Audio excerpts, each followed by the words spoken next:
बीते 9 मार्च को बालाघाट और मंडला जिले की सीमा पर चिमटावन के जंगल में हुई नक्सली मुठभेड़ अब फर्जी साबित हो रही है।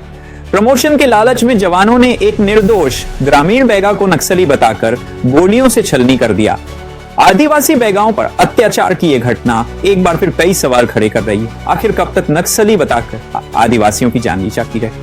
पूरा मामला बीते 9 मार्च का है। बालाघाट और मंडला जिले की सीमा पर चिमटावन के जंगलों में दोपहर 1 बजे फायरिंग शुरू हुई।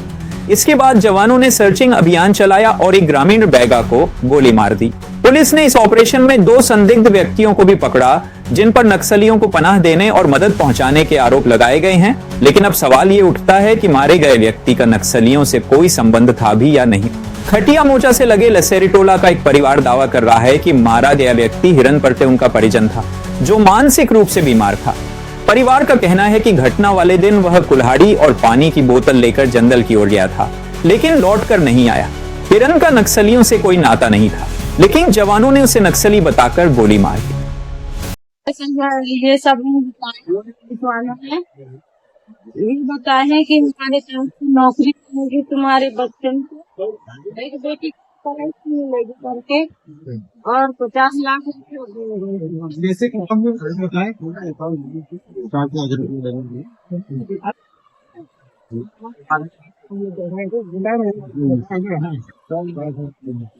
इस फर्जी मुठभेड़ ने मंडला पुलिस की कार्यप्रणाली पर सवाल खड़े कर दिए हैं।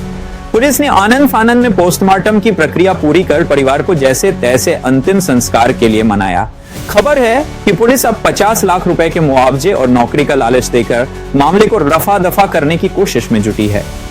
ना तो कोई ग्रामवासी ये बात बता पा रहे हैं कि किसी भी प्रकार का नक्सल का कोई इन्वॉल्वमेंट है इस गांव के लोगों का, ना उनका। जो संबंधित व्यक्ति है वो एक दिहाड़ी मजदूर है, जंगल से अपनी आजीविका चलाना, डेली की मजदूरी करना है, ये सिंपल सी बात है, उनकी डेली रूटीन की बात है। रविवार के दिन वो उससे नहीं मिला तो 2-3 दिन देखने के बाद में ये जब पुलिस में गए तब वहां पर कोई वीडियो दिखाए होंगे, उसमें इनको एक शिनाख्ती की गई। लेकिन अभी तक की स्थिति में इनको भी नहीं मालूम कि उनकी मौत कैसे हो गई। बातें और निकल के जो आई हैं उसमें ये पता चला है कि नक्सलाइट का जो मूवमेंट था और पुलिस की मुठभेड़ थी, ये उसमें उनकी मृत्यु हुई।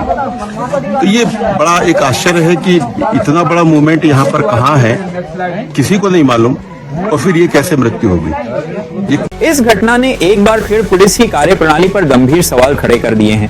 प्रमोशन की लालच में निर्दोष आदिवासियों को नक्सली बताकर मारा जा रहा है।